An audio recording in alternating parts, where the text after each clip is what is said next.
Yes, Martina.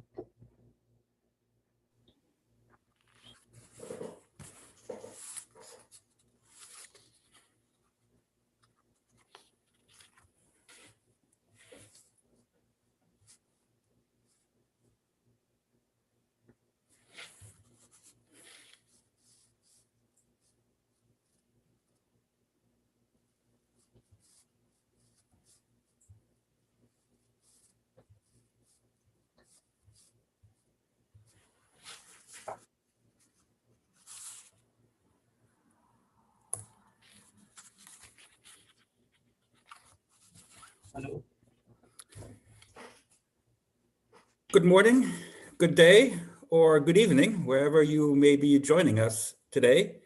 My name is Dr. Christian Koch. I am the Director of Research at the Gulf Research Center, and it is my pleasure to welcome you to the 2021 Gulf Research Meeting, which, as you all will see, of course, takes place virtually this year. The last 18 months have really changed many things, and certainly for us on the research side in the way we conduct our business, again, conduct studies, teach, even participate in events. And in short, the COVID pandemic has, of course, impacted us all.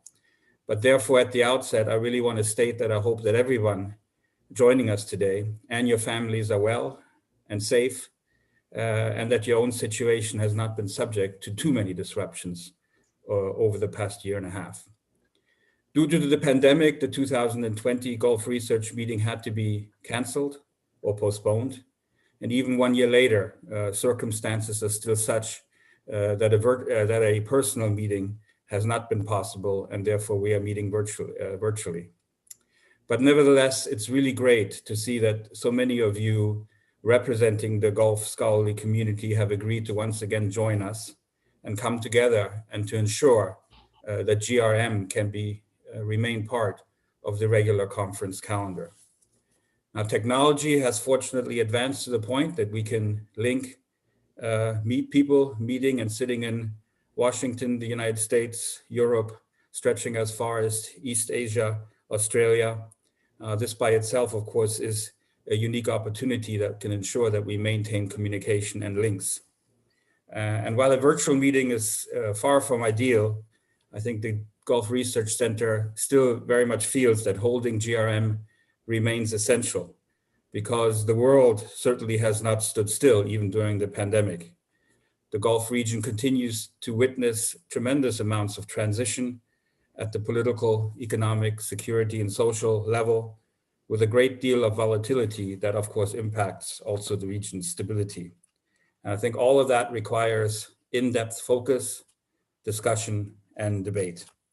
And I'm sure that the speakers that we have today in our opening ceremony will highlight many of the numerous challenges that are being witnessed. So I'm very much looking forward to the meeting. And in that context, and now without further delay, I'd very much like to pass on the virtual floor to the chairman of the Gulf Research Center, Dr. Abdulaziz Sagar, for his opening remarks. Good morning, good afternoon, good day, good evening. It depends in which part of the world you are. Thank you very much, Dr. Christian Koch, for your introductory remark. It is my great pleasure to welcome you all and to thank you all for participating virtually this year on the Gulf Research Meeting. This is our 11th conference on the Gulf Research Meeting. The past 10, it was always physical. People have attended at Cambridge University, and it was great pleasure to welcome more than 3,500 researchers from 87 countries that have participated and presented thousands of research papers that have really enriched the content about the Gulf studies and make it really the hub for the Gulf studies and for the Gulf research. We all have suffered from this pandemic. This is the second year that we are going through it. In fact, the past 18 months was not really easy. It was very difficult, but despite of that, great effort on research remains in every party and everybody all over the world. In fact, researchers became far more important than what they used to be, because from not only from the scientist part of view and the infectious disease research that was conducted all over the world, but also from the social studies part. Governments, decision makers need to understand the impact of the COVID-19 economically, socially, politically, which also this was a great job by the researchers.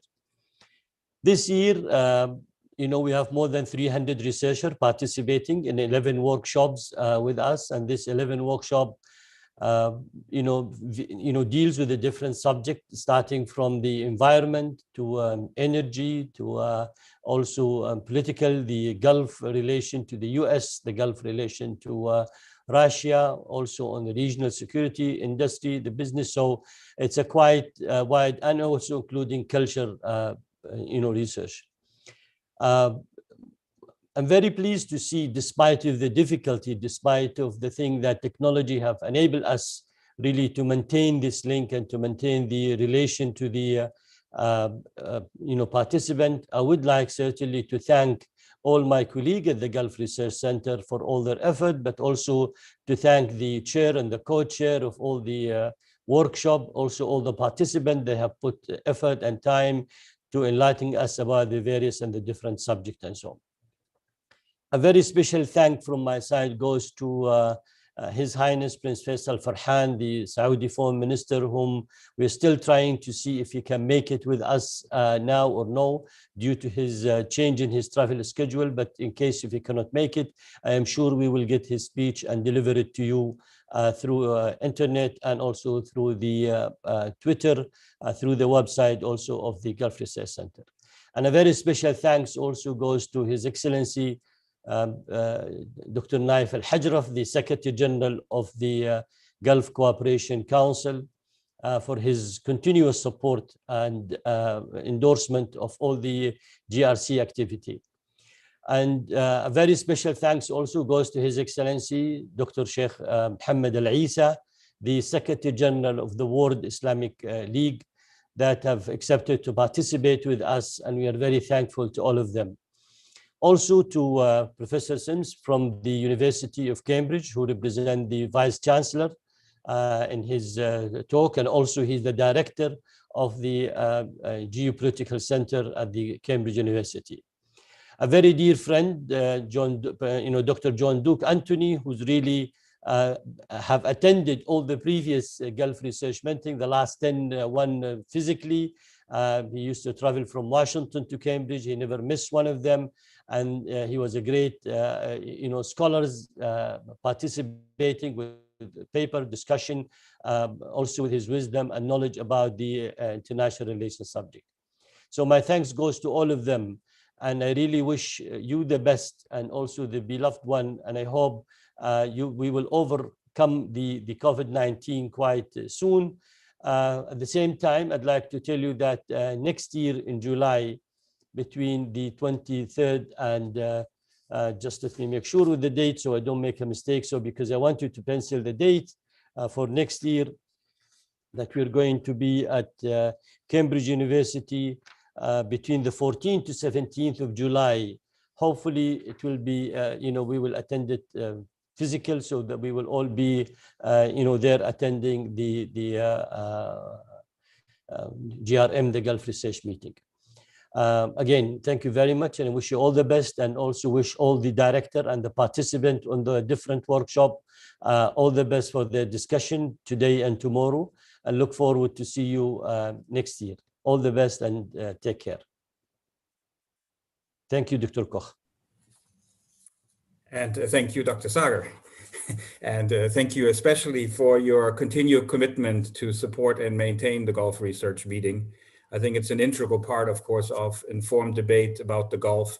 And the fact that GRM is now in its 11th year, I think also underlines the importance of the gathering.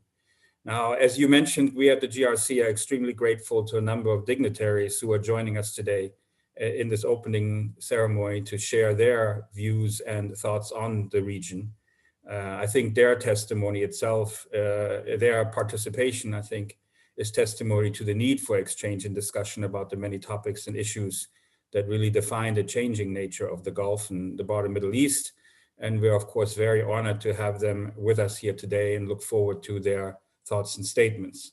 Now, as Chairman Dr. Zager already mentioned, unfortunately, due to his busy flying schedule and number of diplomatic commitments, the remarks by His Highness Prince Faisal bin Farhan Al Saud, the Foreign Minister of the Kingdom of Saudi Arabia, did not reach us in time, but we will make sure to upload these remarks as soon as we receive them on the GRM portal and to share with them, with you, once they are available. I'm sure they are going to be of high interest, and we very much look forward to having them.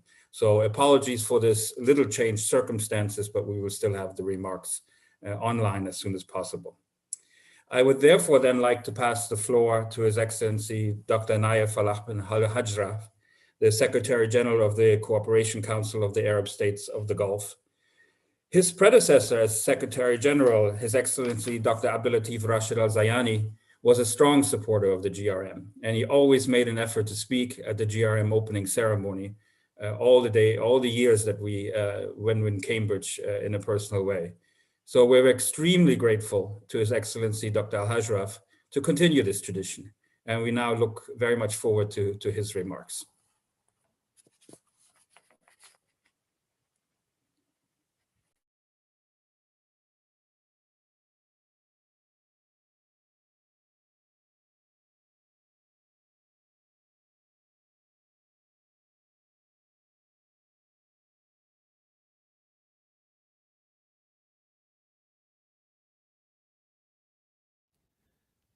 Ladies and gentlemen, good evening.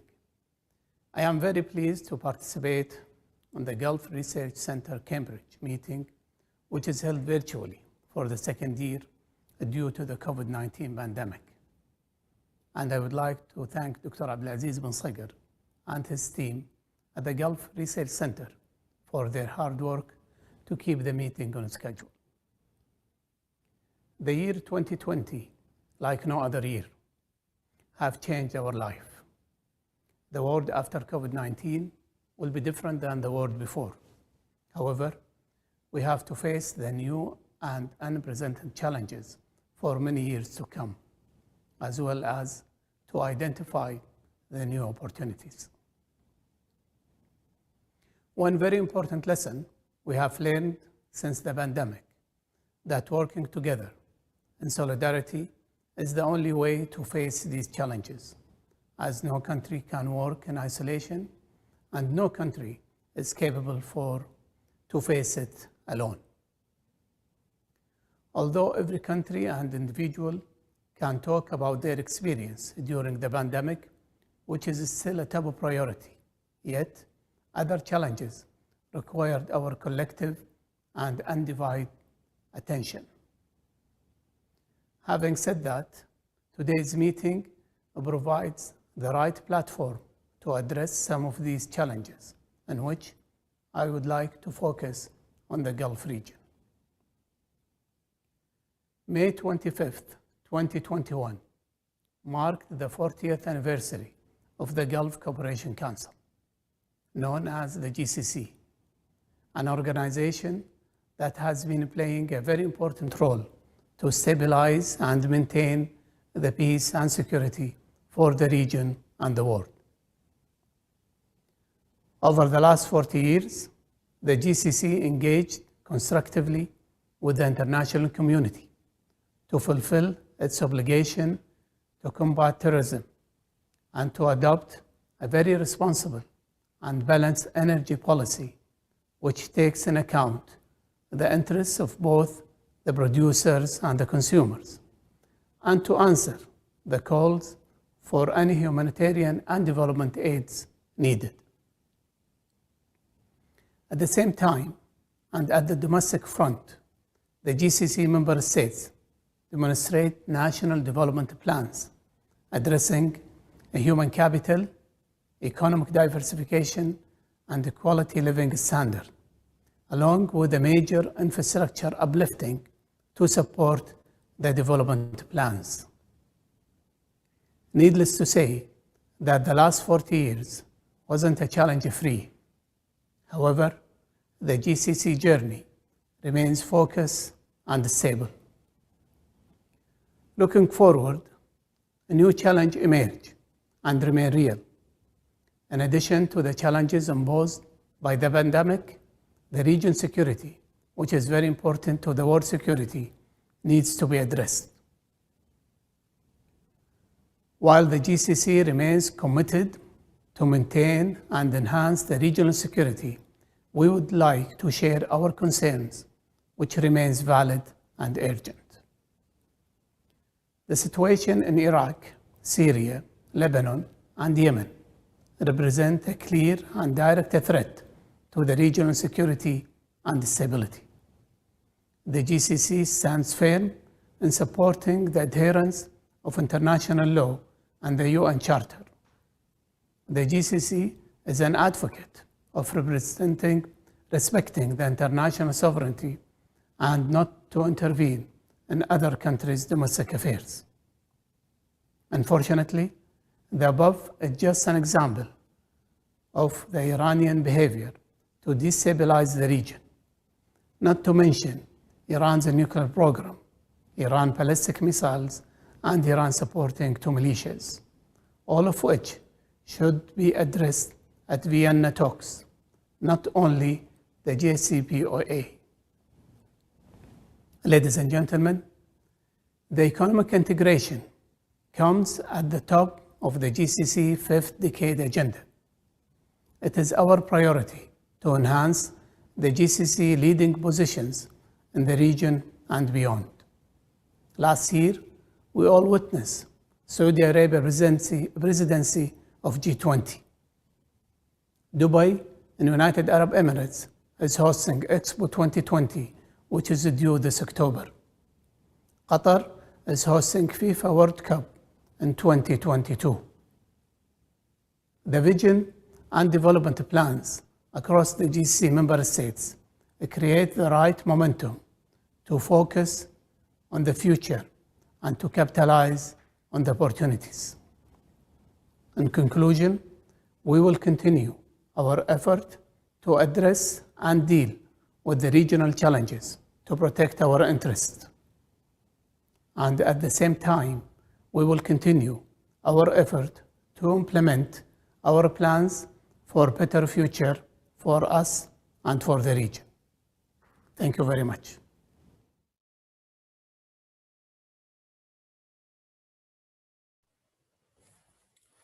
Thank you so much, Your Excellency, Dr. Al-Hajraf. You really did highlight many important issues in your short statement, including, of course, for the region, the prioritization right now of economic integration and the various vision and development plans that will guide the GCC states in the near future, especially in the post-pandemic time period. But I think you also gave us an important statement in terms of the regional security situation, where you stated that the GCC states, of course, have concerns that are, and I quote here, valid and urgent. And I think that is certainly something that we need to keep in mind. And you also reminded us very well that the last 40 years haven't been challenge-free. So one should not expect the future to be any different in that sense. I would like to now pass the floor on to His Excellency Sheikh Dr. Mohammed bin Abdul Karim Al Isa, the Secretary General of the World Muslim League. It's truly a deep honor that you are able to be with us today, and we are also looking forward very much to your statement.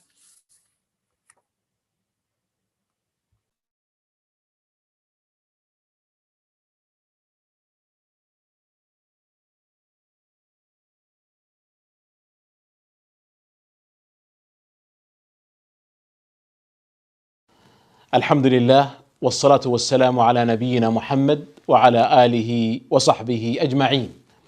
أما بعد، سعادة الدكتور عبد العزيز بن عثمان بن صقر، مؤسس ورئيس مركز الخليج للأبحاث، أصحاب الفضيلة والمعالي والسعادة، أيها السيدات والسادة، السلام عليكم ورحمة الله وبركاته. يسعدني أن أشارك هذا الجمع المتميز معربا عن التقدير الكبير للجهود التي يبذلها مركز الخليج للأبحاث في تقديم المعرفة في منطقة الخليج العربي، وذلك عبر أعماله البحثية عالية الجودة وعبر دراساته الجادة والمفيدة وإسهاماته المتميزة، وذلك طبعا فيما يخص الشأن السياسي والاقتصادي ومكافحة الإرهاب وحماية البيئة وتطوير التعليم، والتي حظي من أجلها بالمرتبة 39 بعد 100 في التصنيف العالمي لمراكز البحث حول العالم، والبالغ عددها 11,175 مركزا بحثيا. السادة والسيدات، الحضور الكريم، ارتبطت النشأة المؤسسية الأولى لمراكز البحوث والدراسات ارتبطت بتطور الثورة العلمية في أوروبا، والتي كانت إحدى ثمار الثورة الصناعية الحديثة. ومن أهم المراكز أو المعاهد البحثية والتي لها تاريخ عريق معهد كارنيجي للسلام الدولي، وذلك عام 1910 ميلادي، ثم معهد بروكينغز في عام 1916، وهو المركز المتربع على صدارة تصنيف جامعة بنسلفانيا للمراكز البحثية حول العالم ولعدة أعوام، وكذلك معهد جالوب في عام 1920 ميلادي، ليتوالى تأسيس هذه المراكز بتسارع، وذلك في طفرة تنافسية عكست الحقيقة اهتمام دول العالم بأهمية البحث العلمي في تطورها وريادتها واستشراف مستقبلها بإذن الله عز وجل. ولكن هذه المراكز تتطلب كفاءة عالية، وهذه الكفاءة ترتكز عناصرها على الاستقراء الكامل والدقة التامة في الرصد والتحليل الجيد، أيضا إضافة إلى المصداقية والحياد التام. ولكننا نجد مع الأسف عددا من مراكز البحث العالمية تجمع معلومات غير متكاملة ولا دقيقة. تجد التقرير المكون مثلا من مجلد عن دولة ما أو مؤسسة ما، بينما لم تتم زيارة تلك الدولة ولا المؤسسة حتى يتم الاطلاع على التفاصيل من خلال استطلاعات ميدانية متعمقة. وغالبا ما تعتمد التقارير على كتابات بحثية وإعلامية كثير منها مرتجل وتنقصه الدقة، وفي كثير من الأحوال ينقصه الحياد أيضا، وهذا أمر خطير. وقد اطلعت بنفسي على تقارير لمؤسسات كبرى، مؤسسات بحثية، مؤسسات الاستشراف، وترتكز تقاريرها على معلومات خاطئة تماما، أو أن تلك المعلومات تغيرت سواء بالكامل أو تغير بعضها، وهذا يجعل نتيجة التقرير مبنية على معلومات خاطئة، ربما تضليل أيضا، أحيانا متعمد. وهذا لا يشكك في التقرير لوحده، بل أيضا يشكك في المؤسسة أو المركز البحثي بشكل عام. وللأسف هذا يحصل من مراكز ومؤسسات كبرى، ولهذا كثيرا ما تورط تلك المراكز والمؤسسات البحثية، تورط المؤسسات الحكومية أو الأهلية أو حتى الأممية، تورطها في مزالق، وهذا أمر يجب التنبؤ له.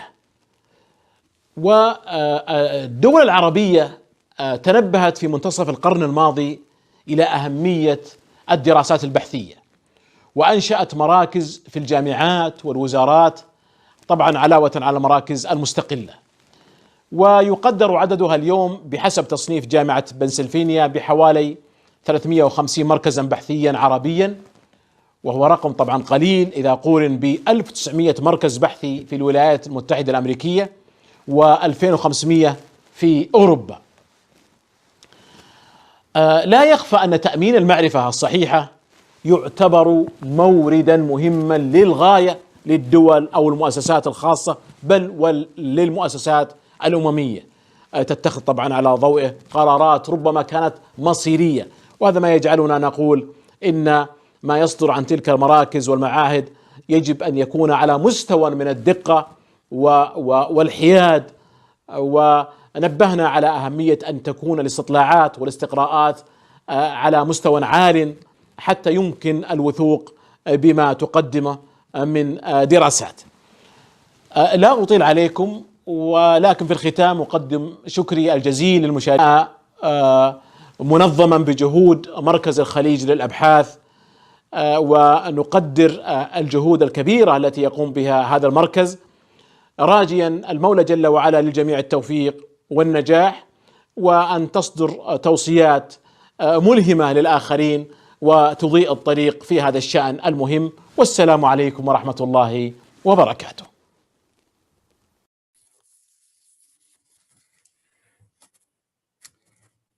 Okay, thank you very much to His Excellency, Dr. Sheikh Mohammed Al Isa.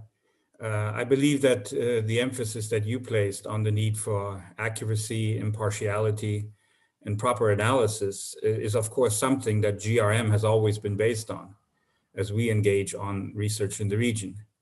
And I second your wish stated at the end of your statement that the meeting issue recommendations that will inspire others and light the path forward. It's certainly something that we should always have as an objective. Of course, you know, we're not able to gather physically this year to enjoy the surroundings of the University of Cambridge, all of its wonderful colleges, and the gatherings we've had in the past, especially in King's College Dining Hall when we all get together. The Gulf Research Center has always placed a very strong emphasis on a fruitful relationship with the university, and we certainly look forward to enhancing that relationship further in the near future. And therefore, we're very grateful to have Professor Brendan Sims with us today from the university. Professor Sims is Professor of History of European International Relations and Director of the Center for Geopolitics in the Department of Political and International Studies. Professor Sims, the floor will be yours now.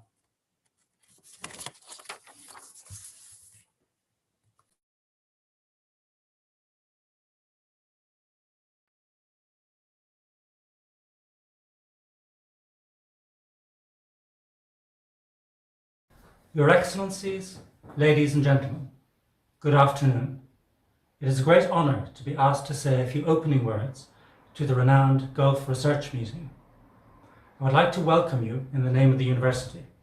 In particular, I would like to welcome back Dr. Abdulaziz Sagar, the distinguished founder and chairman of the Gulf Research Center. The Vice-Chancellor, Professor Stephen Toop, sends his warmest wishes and expresses a strong hope that you will be able to meet again in person in Cambridge next year. As you all know, this annual event is an important fixture in the calendar of the Gulf region and of course of this university. The output of the Gulf Research Meeting has been prodigious, with more than 45 edited books and no fewer than 300 published academic papers. Your work chimes with that of my own, much more modest organisation, which is the Centre for Geopolitics here at Cambridge. We are linked through your trustees, Stuart Lang and Jeffrey Edwards, and of course through John Svakianakis, who gave an excellent lecture to the Centre just before the pandemic broke. I was very kindly asked to share our vision for the region. This is expressed through our research and engagement project, Westphalia for the Middle East. Now, as a non-specialist, I would not dream of lecturing you on your region. So rather than speaking of a vision, let me share very briefly an inspiration and express a hope. Our inspiration is the Treaty of Westphalia, which brought the infamous 30 Years' War to an end. This was a conflict which had pitted Germans against each other, principally over politics, constitution, and religion, and sucked in outside powers. It was uniquely destructive. The Treaty of Westphalia in 1648 did not end these conflicts, but substantially detoxified the region by channeling tensions into a legal space. Germany as a whole, and individual territories, towns, and even places of worship within Germany became what we call shared spaces, in which minority, religions, princes, corporate bodies, and ordinary inhabitants had their rights enshrined and safeguarded. All this was placed under international guarantee and was mutually and reciprocally guaranteed by the contracting parties themselves. To this extent, the widespread view that Westphalia marked the emergence of the modern sovereign state, exempt from outside interference, could not be further from the truth. The key to peace, in fact, was shared and therefore limited sovereignty. Like Germany in the first half of the 17th century, the present-day Middle East has long been racked by a series of interlocking domestic and international conflicts. In many states across the region, Sunni and Shia face off against each other, conflicts which are overlain and exacerbated by the rivalry between Saudi Arabia and Iran and those between outside powers. Our hope is that the Middle East can be similarly reconceived as a shared space, politically, religiously, and in other ways. Peace in the Middle East cannot be imposed by external powers. It must come from the region itself. The peacemaking mechanisms and diplomatic techniques that proved effective in Westphalia can provide inspiration for how this might be done in practice. Peace will likely require a comprehensive settlement, embracing, like Westphalia, all of the major parties, inside and outside the region, into a multilateral congress. Piecemeal solutions have not worked. As was the case in Germany in the 1640s, the array of conflicts and grievances in the Middle East now is more complex and interwoven than can be successfully addressed with completely disconnected sets of negotiations aimed at solving one or other territorial part of the regional problem. Negotiations should focus on harmonizing interests and on achieving crisis diffusion, rather than matters of principle. Patience, of course, is key. It is often the experience of the peace process that can achieve the necessary shifts in mindsets and a minimum level of trust. The willingness of the bigger players to guarantee every aspect of the settlement, even those that do not affect them individually, ought to be signalled at an early stage in order to instill confidence in the viability of the negotiations. The late Michael Axworthy, the renowned Iran expert, Patrick Milton, the Westphalia Fellow, and I set out this approach in our book Towards a Westphalia for the Middle East, and its themes were much discussed in Foreign Affairs, Foreign Policy, The New Statesman, and other fora. If a solution is not found soon, we fear that the 30 years' war in the Middle East will not be the decades of strife which lie behind us, but an awful future which stretches ahead. Of course, many of these subjects have been addressed by the GRM at previous meetings, and no doubt will be much discussed over the next couple of days.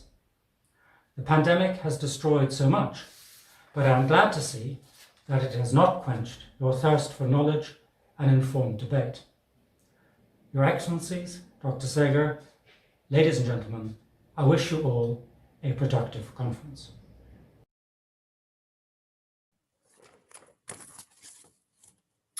Thank you very much, Professor Sims. Again, you listed a number of important points in your remarks in terms of a regional security mechanism, including the need to conceive the region as a shared space, the fact that peace must come from within and cannot be imposed from the outside, and that there still then will still be a need for international guarantees.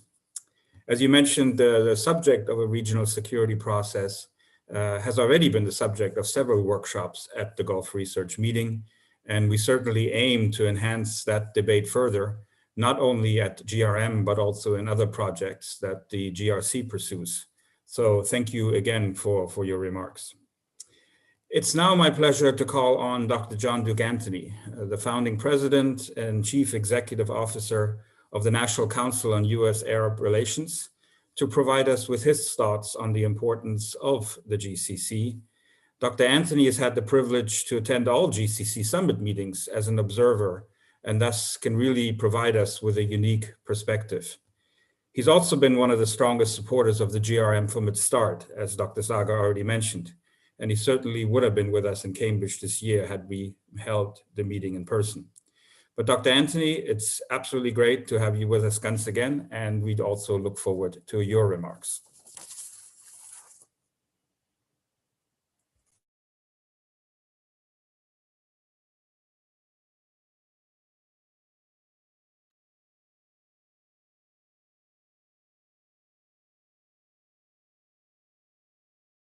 Greetings, ladies and gentlemen. My name is Dr. John Duke Anthony. I'm the founding president and chief executive officer of the National Council on U.S.-Arab Relations, established in 1983 as a non-governmental, non-profit educational foundation. It's my privilege to be asked to join Dr. Abdulaziz Al-Sakr, the founding president of the Gulf Research Center, and Dr. Christian Cox, the director of research operations for the GRC, and the Secretary Generals of the Gulf Cooperation Council and the Muslim World League, along with the Foreign Minister of the Kingdom of Saudi Arabia and the representative of Cambridge University in Cambridge, the United Kingdom. I've been asked to focus on what have been the achievements of the Gulf Cooperation Council, this being its 40th anniversary. I think it could be of benefit and value if one focuses on three separate chronological blocks of time, where I've been privileged to be the only American invited as an observer to each of the 40 GCC ministerial and heads of state summit. The first chronological block would be the Iran-Iraq War of 1980 to 1988. The second one would be 1979 to 1989. Having to do with Afghanistan, and the third one having to do with the Kuwait crisis of 1990-1991. With regard to the first one, the Iran-Iraq War of 1980 to 1988, this was a death on the doorstep of all 6 of the GCC countries that worried that deterrence might not work, and if deterrence didn't work, then maybe defense didn't work. But they worked assiduously with the 5 permanent members of the United Nations Security Council, as those countries work assiduously with the 6 GCC countries, with its secretariat, and particularly the Secretary General, the redoubtable Abdullah bin Yaqub Bishara. And on July the 15th, 1987, for the first time since the Korean War, there was a unanimous resolution by the United Nations Security Council, all 15 members, including the GCC, to allow for a ceasefire and the placement of American flags on tankers going to and coming from Kuwait. And the second one, in the case of Afghanistan, working closely with Pakistan and especially Saudi Arabia and the other 5 GCC countries, the achievement was to drive the last nail in the coffin of the Red Army, and thereafter, within a matter of months, to hasten the collapse of the Soviet Union and thereby the end of a 7-year attempt by Moscow to extend atheistic, godless communism to the rest of the world as an alternative as a form of governmental structure and political dynamics. And the last being 1991, in response to Iraq's invasion of Kuwait on August the 2nd of 1990, the GCC country met within 20 hours to pass a unanimous resolution condemning what Iraq had done and calling for its reversal. And those 6 votes together were added together quickly with the League of Arab States, 2 votes to make 8, adding with Syria and Egypt.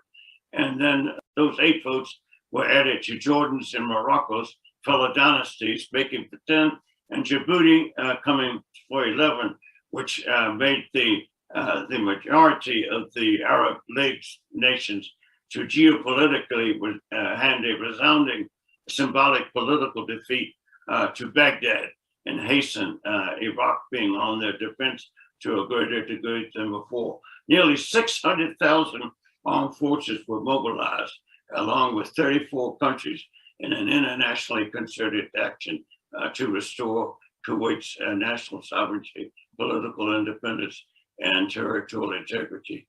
These, I would submit, are no small achievements. They are monumental accomplishments that would not have occurred, arguably, except for the GCC working in concert with its allies, its friends, its strategic partners.